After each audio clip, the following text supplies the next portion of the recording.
正在 DIY 设计并建造一辆皮卡房车。在完成房车的箱体之后，现在可以启动房车的室内结构布置，房车内部的功能分区逐渐显露。新闻纵横追问新闻。现在当我们去下单买一杯咖啡或者茶饮的时候，这现在两边柜子的侧箱体都已经安装好了，模拟一下上那个额头床的一个场景。哈哈哈，可以的。所以最后整个室内的一个色调呢，还是白色为主，白色、灰色、黑色，黑白灰。然后这样和车的那个色调也还挺搭的，因为那个车呢也是偏军绿色。黑色比较粗犷的那种越野的感觉。方向内我觉得有点黑色灰色，也是比较一致。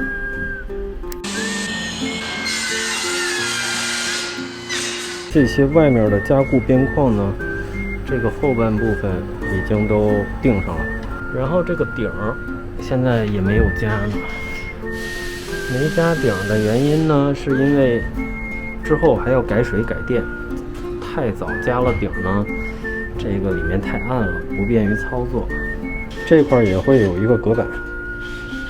加隔板的目的就是说增加一些储物的空间，包括这块开洞呢，也是未来这块会装上这种出来的抽屉，从这边装，可以放一些衣物什么的，这边也是。整个房箱的高度实际上压得很低，包括未来我选灯的话，其实厚度应该是没有办法选太厚的，只能选薄一点的灯。那为什么呢？我还是留出来这个卫生间，对吧？这块也是考虑了很久。最后未来这个洗澡的时候是没有办法站直的，因为这块底下还有灰水箱，所以说我是只能坐在这块洗澡冲凉吧。我觉得能洗澡就 OK 了，比很多这个对吧，要在户外或者说没有办法洗澡的这个相比，已经很幸福了。这个额头床我现在是当成杂物间，强度我还是比较有信心的，因为整个做下来，其实好几个细节好几个地方我是做了处理，然后会让这个额头床会更坚固一些。正在进行额头床的加固，在这静置让它待个1-2天吧。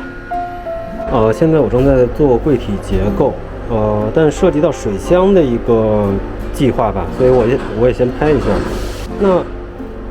进水口我希望说是在这块的一个位置，所以方便于管子连接，并且为了方便未来的检修，这一块还是要有一定的空间，所以这样的话，我可以之后从这一块，如果说可能会有漏水或者说更换的一些器材，那可以在这儿操作，这个空间是足够我进行操作的。那与此同时呢，这个水箱的上面我也会装一个水位计，水箱上面因为还有一个锂电池和逆变器，这样的话，因为这个承重是非常结实的，所以这个可以作为一个承重，并且这个高度也是完全够水箱上面再装一个水位计，所以我觉得这么一个设计呢，它就会既能保温，又能兼顾了空间的这个最大化的利用，因为在这么小的一个空间装一个100升的清水箱，确实是不是一件容易事儿。与此同时，它对于未来的这个水路、进水、出水都是在这个区域，它实际上涉及到管路连接是非常短的。那这样的话，假设未来会发生问题，假设冬天如果说被冻裂，当然我买的管子是抗零下40度的管子，应该不会有这个问题。假设有漏水，那我完全可以在这块进行一个集中的排查，这个是非常方便的。这个也衍生出来一个房车设计的一个原则吧，就是我觉得尽量让管路或者线路尽量短，尽量集中，不要说是东一块西一块的，所以这个在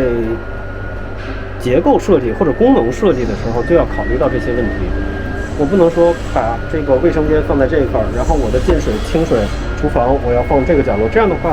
它管路的连接是非常长的，并且假设这个漏了，那你需要拆的地方会很多，很麻烦。我觉得这样的操作就会简便很多。我相信未来也是，假设真的有问题，那排查起来会很容易。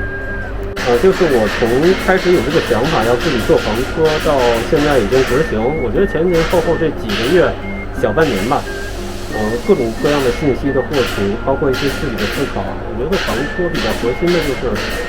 一个是水，一个是电，还有一个就是空气热。也就是我后续房车整个做完以后，我也会有相关的一些经验的分享吧。包括未来房车在运作完之后，假设有问题或者说是一些相关的经验，我也会进行一些如实的记录。这样的话，希望对大家有帮助。欢迎订阅关注，谢谢，拜拜。